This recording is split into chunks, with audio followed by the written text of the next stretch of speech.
The following is a text exchange which occurred between brothers on June 14th, 2021.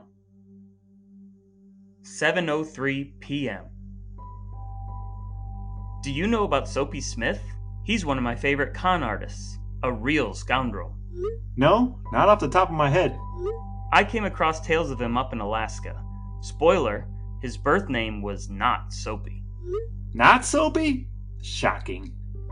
One of his many rackets was a bait-and-switch prize switcheroo in which he hid prize money in soap wrappers, but only his planet associates ever found the big money. With the town full of gold miners just passing through, he had easy marks. I see. If I could go back in time, I'd want to be a professional scoundrel, although it didn't end well for Soapy. But who's to say it'll end well for me? It rarely did. Eventually, you pull the wrong caper on the wrong target. And eventually, Target began selling capers. No, I am not going to allow that one. What's done is done. No. Straight from the heartland, this is Things I Text My Brother.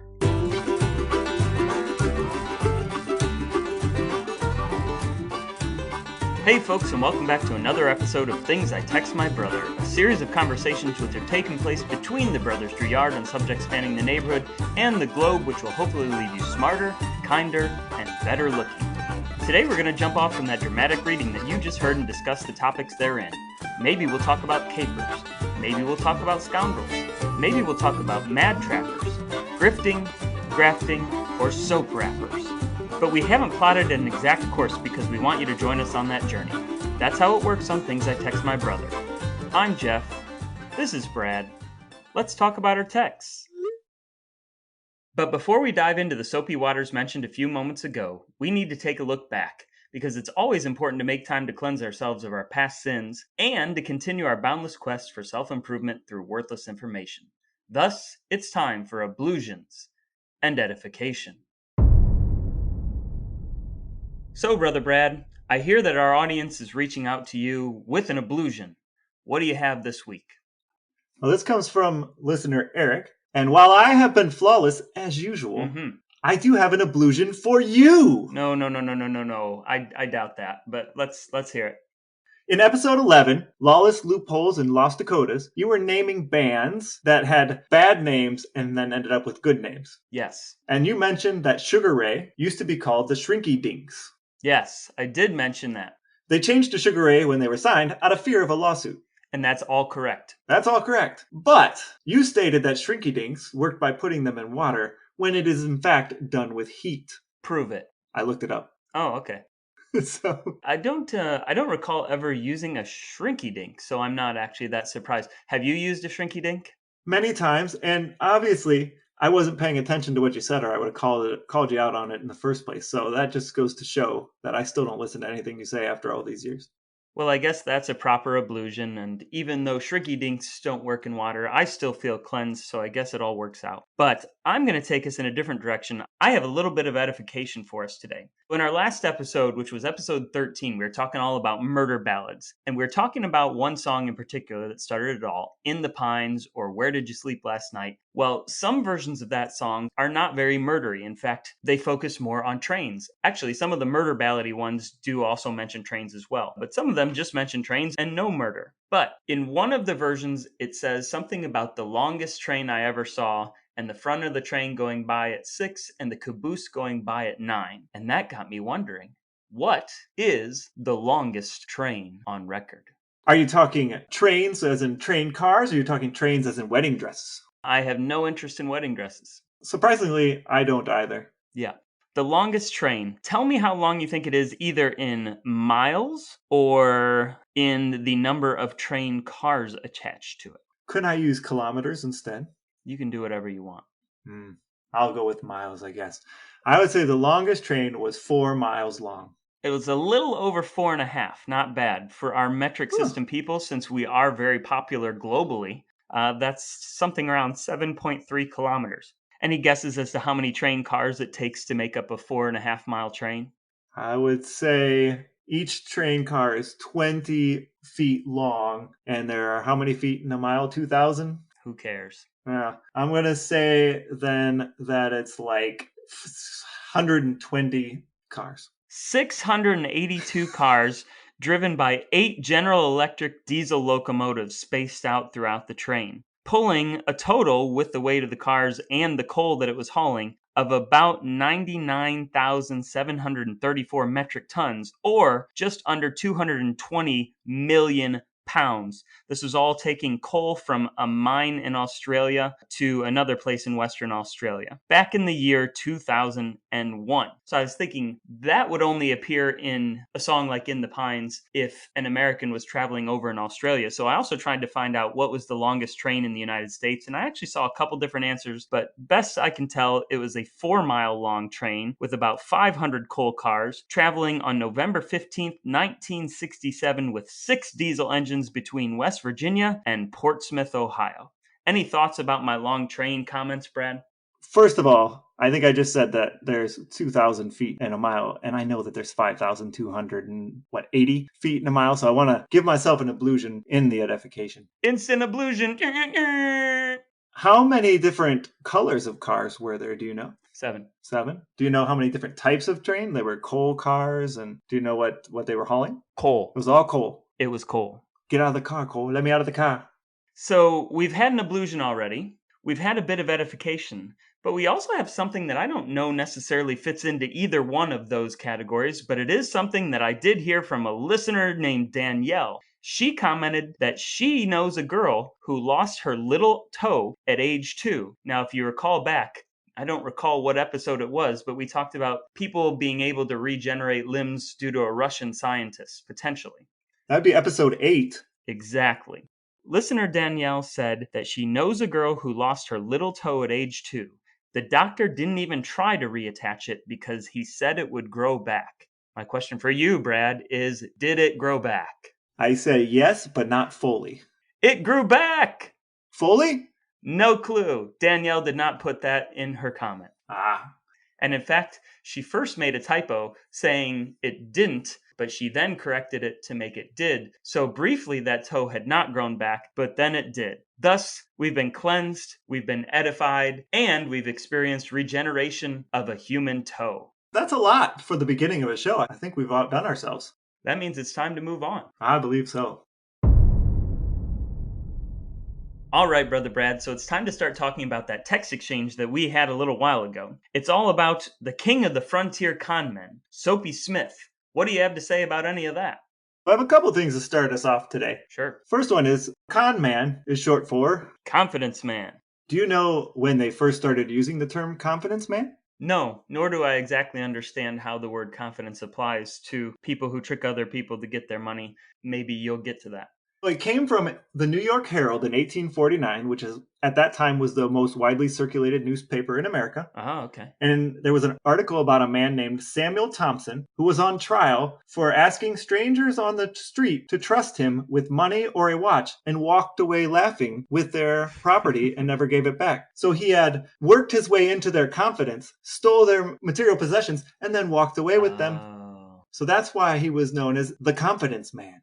I should have been able to put that together because a lot of these con artists, short cons, long cons, doesn't really matter, are able to do what they do because they're earning your trust and then exploiting it. So that makes a lot of sense. Yes, and that is also known as a grift because you're intentionally getting someone's confidence as opposed to a graft where you take money by unscrupulous means but not intentionally by tricking someone. Grift versus graft. Both of those actually sound like they could be a TV alien or mystery animal that lives with a family, like Smarf on Too Many Cooks. Do you know Smarf?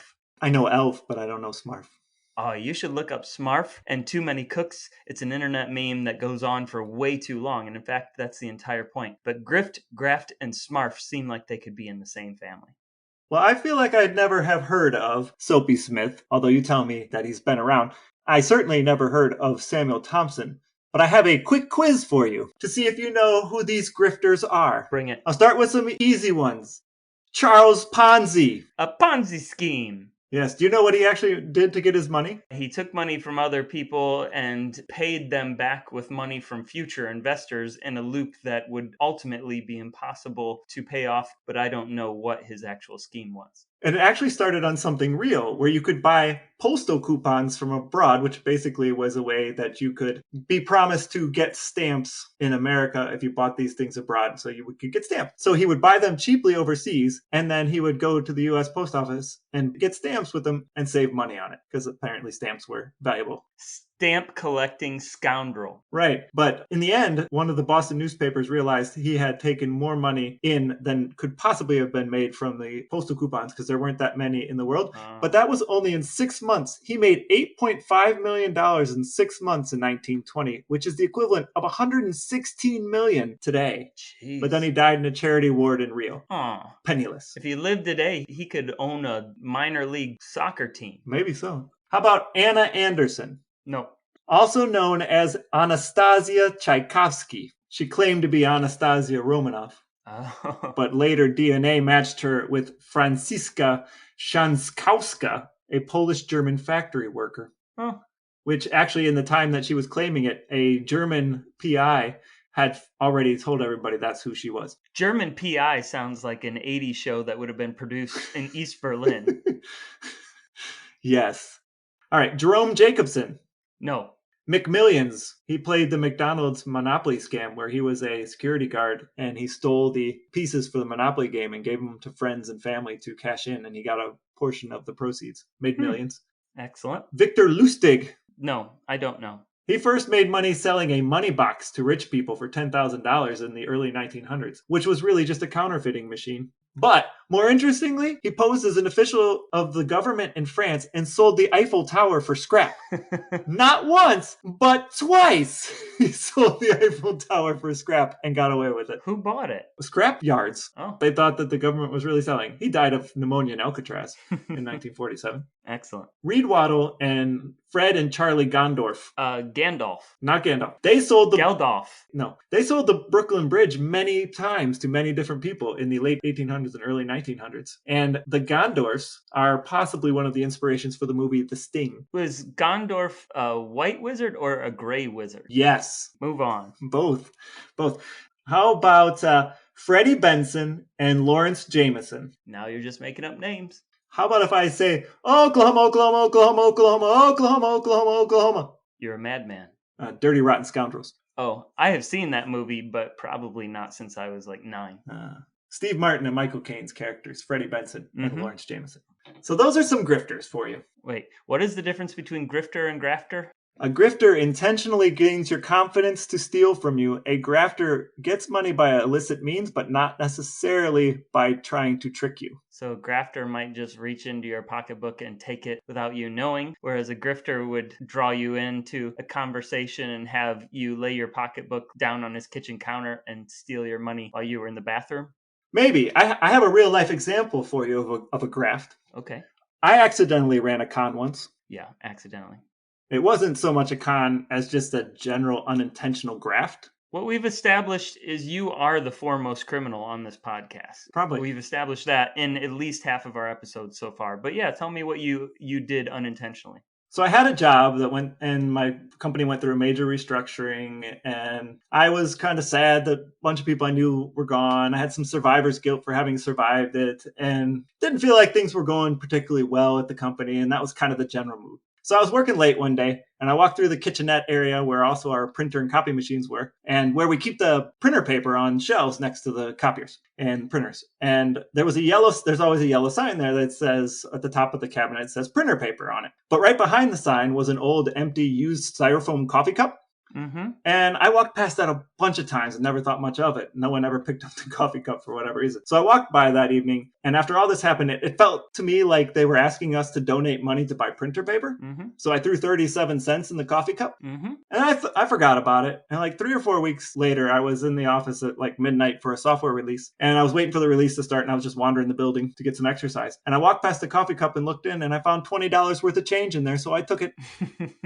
Well done. So not an intentional grift, because I didn't gain anyone's confidence on purpose. Yeah. But it was kind of a graft. That's actually a pretty good story. But I got lost somewhere near the beginning when you said kitchenette. And for some reason, it popped into my head that if there was a person named Annette who wanted to sell like oddities and kitsch stuff, she could call the store Kitsch Annettes.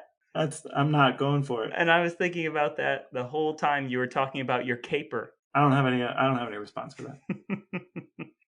And I think that is the appropriate response. All right, tell me about Soapy Smith. I'm dying to know about Soapy Smith. All I know is what's in the text because I intentionally didn't look anything up about him. Yeah, well, you had mentioned that you had never heard of Soapy Smith, and I actually hadn't heard of Soapy Smith either until I started going up to Alaska somewhere in my late 30s.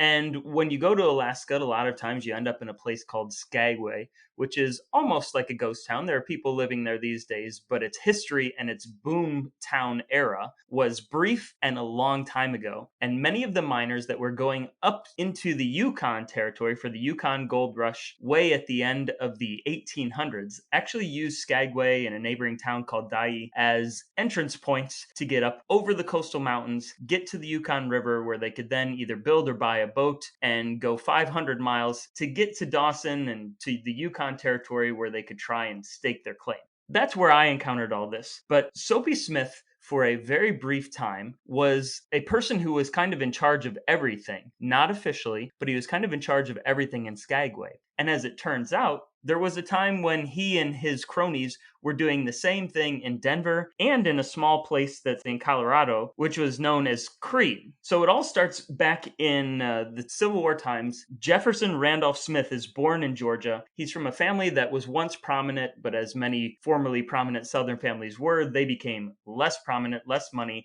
They started traveling around. He ends up in Texas, where his mom dies, and he kind of falls into the wrong crowd.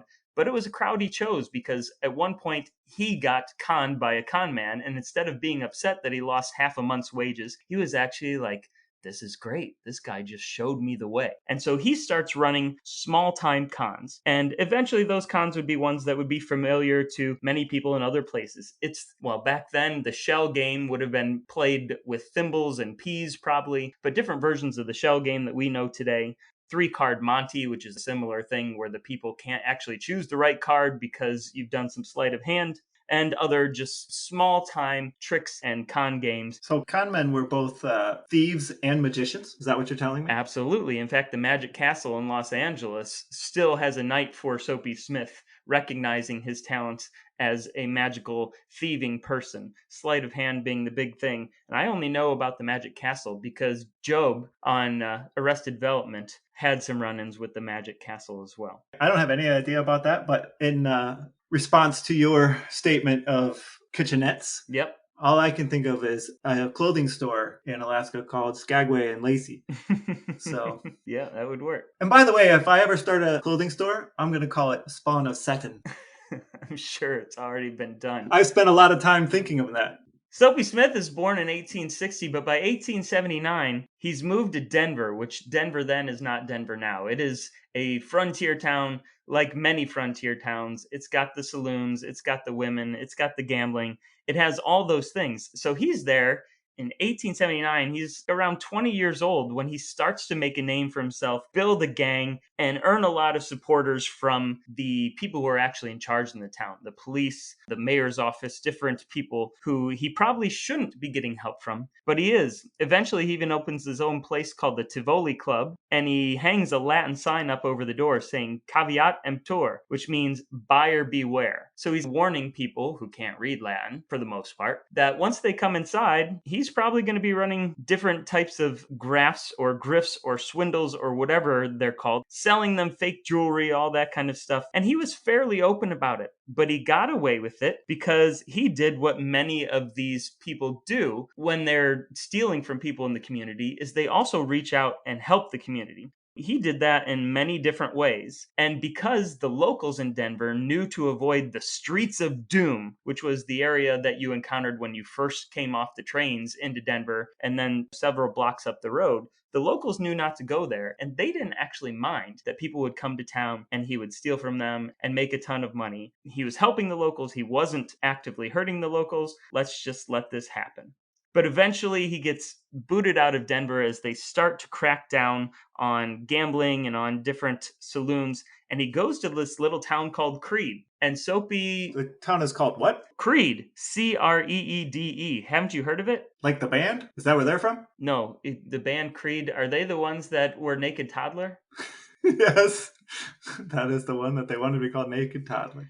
So if our listeners don't know what we're talking about, go back and listen to every one of our previous episodes. Somewhere it'll be in there. But the reason I like his brief stay in Crete, he goes there in 1892. So it's a little bit over a decade after he first positioned himself as this person who could use people's confidence to lift money off of them. And he does maybe one of my favorite things that he ever does. He introduces the community of Crete and all the people who are flocking to Crete because it is a silver mining town. And he introduces to them a character named McGinty. Do you know about McGinty? I don't know anything about McGinty, so I know nothing about Soapy Smith. McGinty was a petrified man.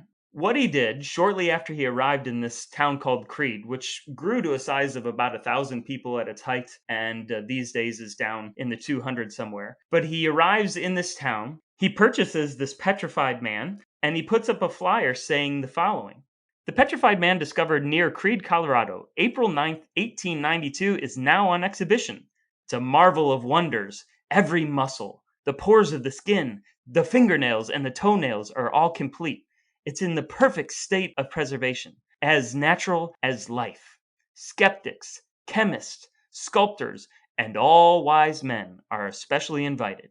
Admission, 10 cents. Which 10 cents isn't bad. I think it's probably like $2, $2.50 based on some of the other currency conversions I've seen. And he lists then where you're going to be able to go see McGinty the Petrified Man. There was nothing about that was shady. But while you were waiting in line, after paying your 10 cents, you would have been playing confidence games. Nobody would have made you, but you would have done that, especially when you had money from your recent silver mining endeavors just burning a hole in your pocket. If Soapy Smith had a skill, it was separating people from their hard-earned cash, whether they were a person arriving with little or none, or a person who had already struck it rich. So you would have played confidence games in his line. He would have racked up the dough. McGinty would have still been there being petrified the whole time. And just so nobody gets too upset about that, Soapy also builds churches, helps the poor, and even helps ladies of the night. There are some sources saying that he paid for their funeral. So another service that he would do for the community is necessary. But his main swindle, the one for which he is named, was the soap racket. It's a swindle involving packages of soap. Do you know how he swindled people using packages of soap? I don't know that I do, but I assume it's kind of like the raffle they did at football games when we were kids, where they just got a bunch of money to people to throw money in, and then they rigged some sort of lottery. Oh, I could see that working, but I think a closer analogy, have you ever heard of this little film called Willy Wonka and the Chocolate Factory? And there's a golden ticket inside some of the wrappers. Have I seen it? I would live it if I could. Amen. Augusta, save some room for later. Violet, you're turning violet, Violet. Exactly. Soapy Smith would take soap, he would sell it for $1, probably the equivalent of $20 to $25. So it's a lot of money. But people are willing to pay it for a couple reasons. First off, everything in the camps cost more money because you were a captive audience. You had to buy the stuff there. But really, you were doing that because you saw that underneath some of these soap wrappers, there were $1 bills, or $5 bills, $10 bills, or even a $100 bill. And you would know that because while Soapy was set up there on a table or on a top of a barrel, he would try and get people to come up, spend $1, get some soap, and every once in a while somebody would win. Maybe it was somebody there from the town who would win $1. Everybody knows them. They know they're not in on it. But then there would be these people that would find those $10 bills or those $100 bills.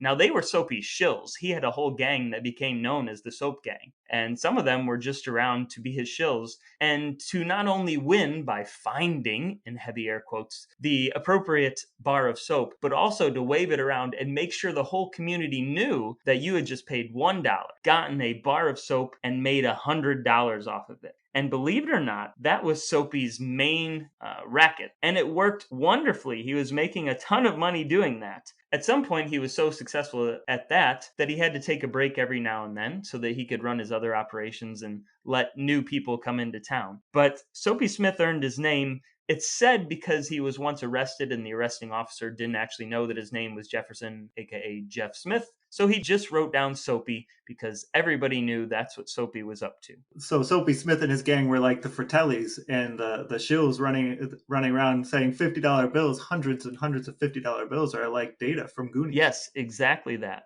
And apparently on the show Deadwood, there was a character that went around in town doing some kind of soap scheme that would have been very similar, although I don't believe he was called Soapy Smith, nor was Soapy Smith in that part of the world, because Soapy Smith made his biggest moves in Denver, then out in this place called Creed. But while he's in Creed, he hears that the people back in Denver had realized that Soapy's operations were actually bringing a ton of money into the town. So they kind of let him come back. The local leaders let him back in.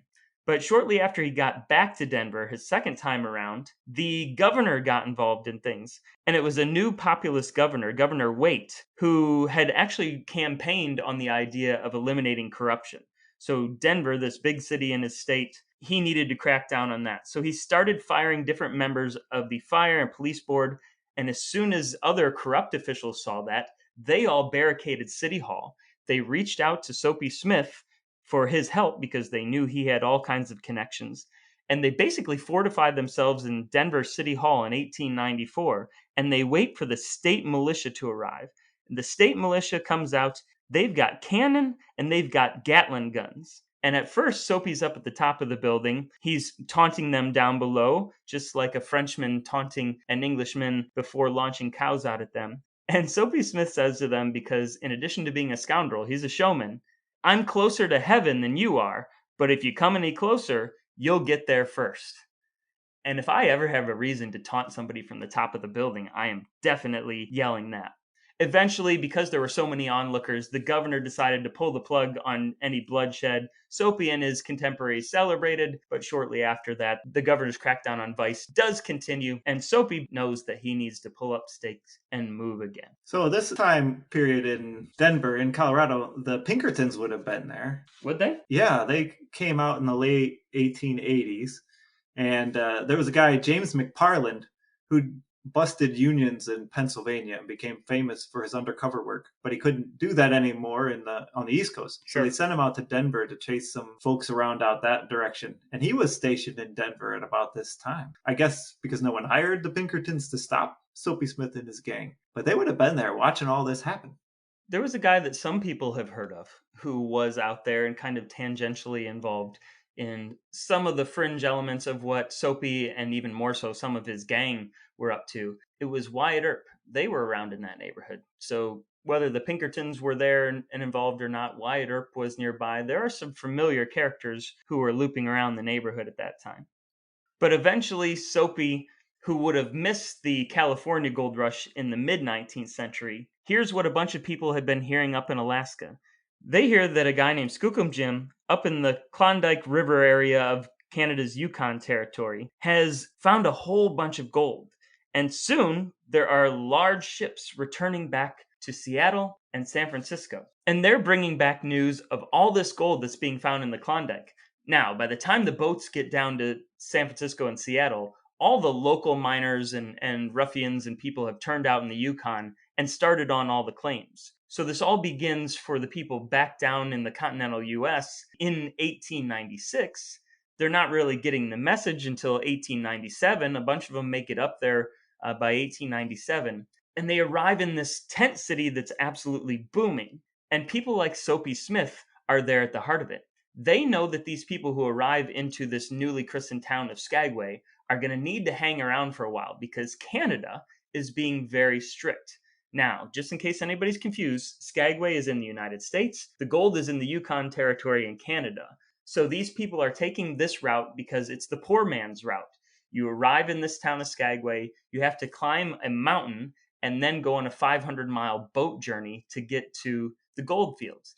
If you had more money, you could sail all the way around Alaska and up the Yukon River from up north and get there very easily, but that was expensive. You could also just walk from the States or wherever, but the terrain wasn't good. Most people were choosing, out of the 100,000 that we believe went up for the gold rush, most were choosing to make this landing on the edge of what is now Southeast Alaska, climb over the mountains where the Mounties that ran the border crossing into Canada required you to have basically a ton of goods, mostly food and other supplies, so that you wouldn't be a burden on them, so that you wouldn't be starving, which meant you had to climb up and down the Golden Staircase, this very steep mountain Many people did it during the winter so they could try and get to the gold fields by spring. You had to go up and down this mountain 50, 60 times carrying part of your allotment of goods to get to the top of the hill. Then you had to buy a boat, build a boat, sail it away for 500 miles before you even get to the gold fields. And oh, by the way, once you get there, you're going to find out that all the good claims are long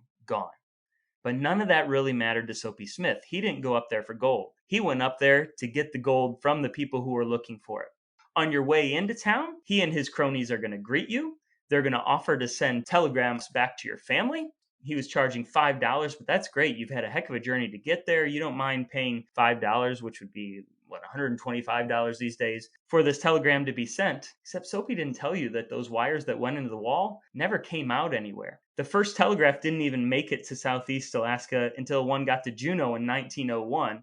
Here's Soapy Smith's up in Skagway saying, "Here, write your family." Then, as the telegraph operator is sitting there taking down notes about what you wanted to say to your family, they're also making notes of things that allow him to get to know you a little better so that they can play off those later and cheat more money out of you.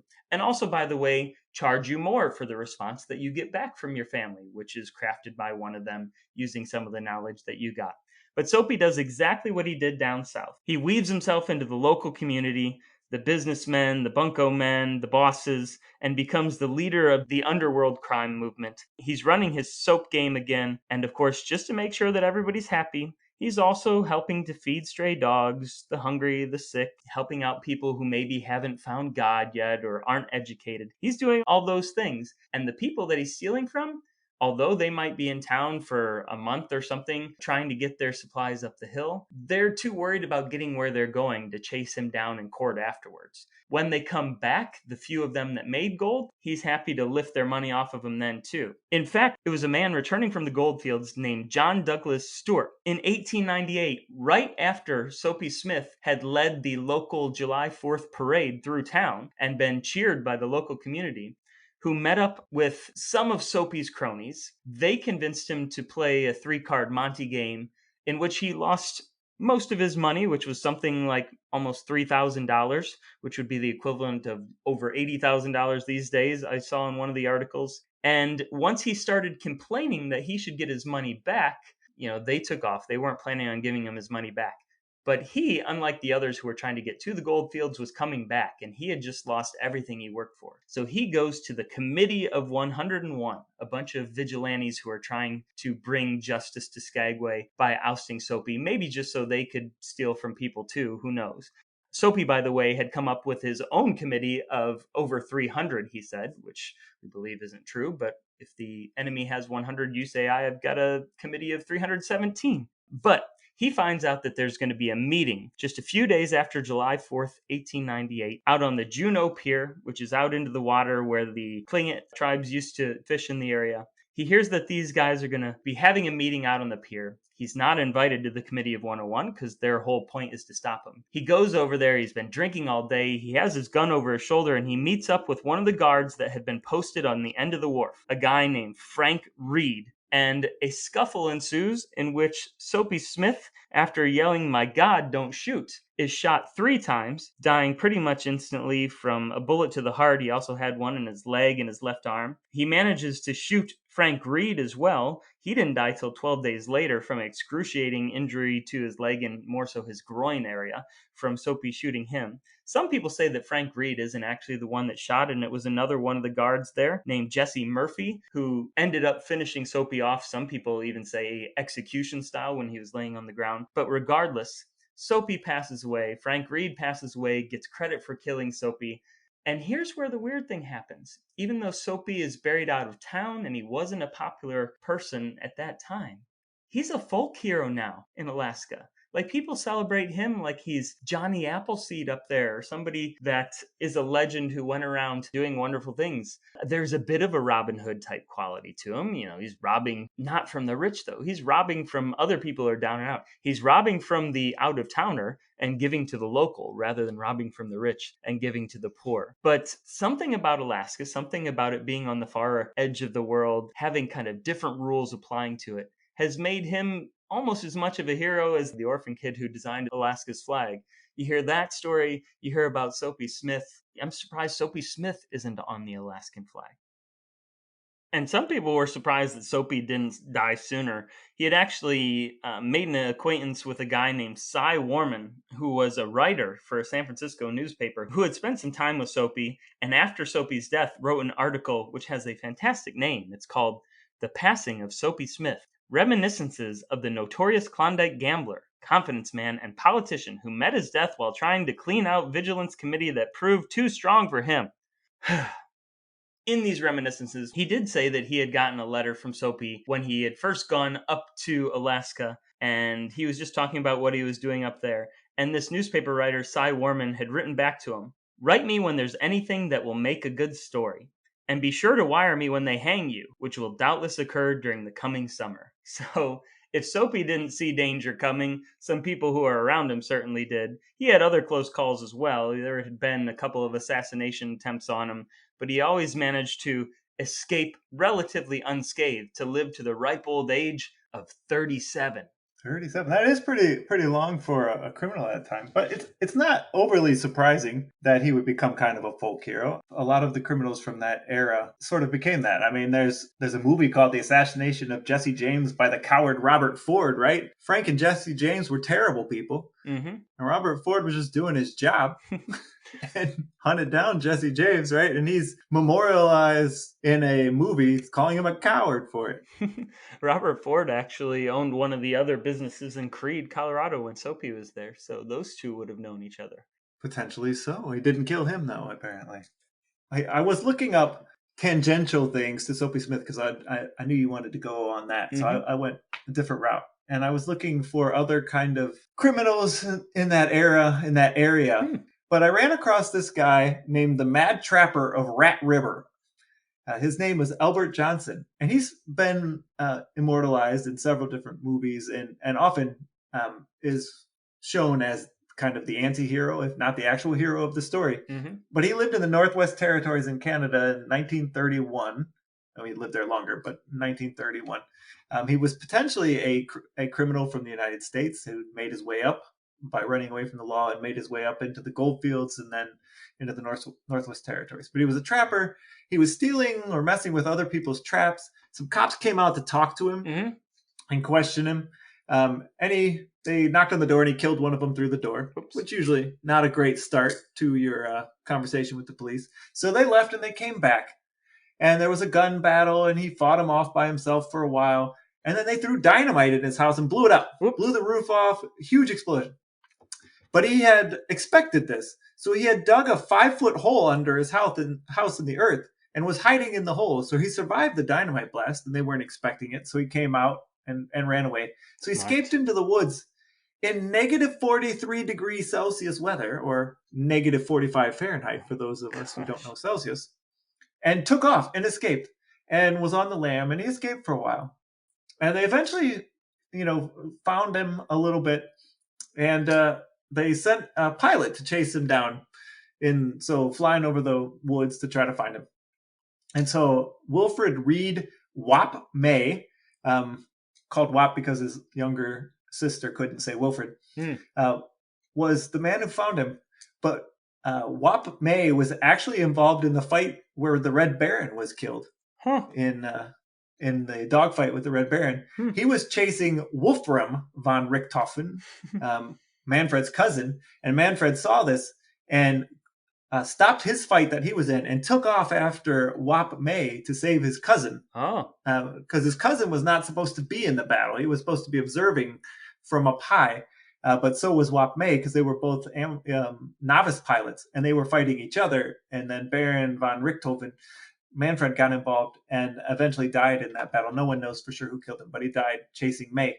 But eventually, May found him and let everybody know that the Mad Trapper, Albert Johnson, where he was. And they got into another monster gunfight, and Albert Johnson was killed, but not before killing another cop. So. But he's now kind of seen as a hero or anti-hero as well, and there is a myth that he left some gold hidden either in the Yukon or just over the border in Alaska. Let's go get it. We can park a boat in Skagway and climb up over the mountains and just go have a look for it. But if we do that, we have to follow the treasure hunting code of ethics. That I did not know there is one, but there is. Bring it. Treasure hunting code of ethics includes some of the following. I won't read them all. But you should leave gates as you found them. You should not contaminate wells, creeks, or other water supplies, which all of these sound like just normal things you should do on a regular basis. You should use thoughtfulness and consideration and courtesy at all times. And you should not destroy private property, buildings, or what is left of ghost towns. So basically, you can't have any fun while searching for treasure. Well, I mean, you can have fun, just don't ruin other people's stuff and don't hurt nature. That feels like reasonable set of rules. Yeah. So Soapy Smith had all these cons, and he moved from Denver into Alaska, and he got killed in Alaska. So did anybody pick up his mantle? Was there anything about other people, the 101s, where did they pick up his crime syndicate? Well, if they did, they couldn't have really done it in Skagway, because the crazy thing about this gold rush, which Skookum Jim finds the gold in 1896, the word makes it down to the western coast of continental United States in 1897. So people are coming up in 1897, getting to the gold fields then in 1898, and they're finding everything is already claimed. So many of them don't make it up over the mountains to start with. 20, 30,000 people out of the 100,000 that went up there make it that far in their journey.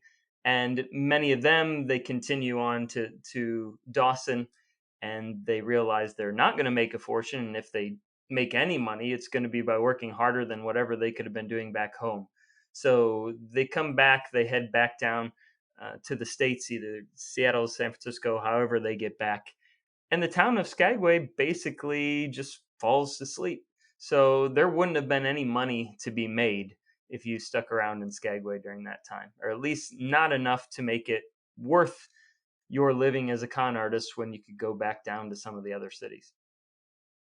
Well, Brother Brad, there's one man in our family who totally understands the value of soap, even though he's never run a con on anyone. His name is Father Art, and we're going to ask him some questions.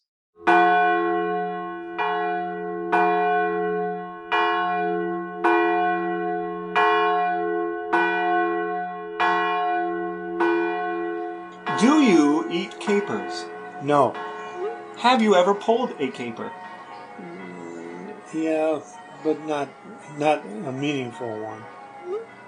Can you think of any fraudulent scheme which would enable you to separate strangers from large quantities of money using only soap and showmanship? No, I can't say that I have. But, I have been good at separating myself from my money on occasion. Fooling his money, as they say.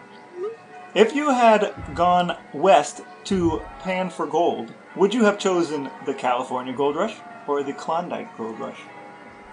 I think I would have chosen Indiana because it's closer and I would have been able to handle the travel better.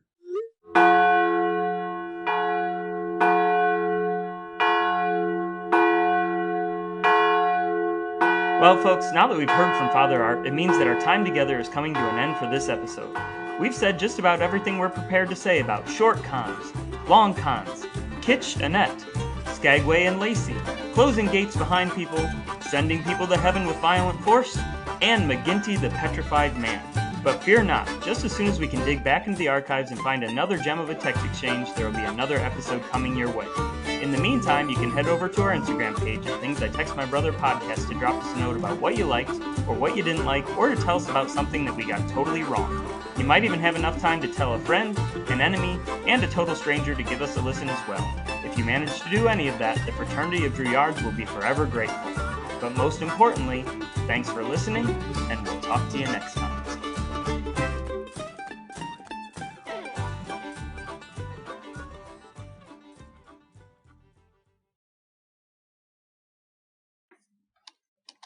Straight from the heartland, this is Things I Text My Brother.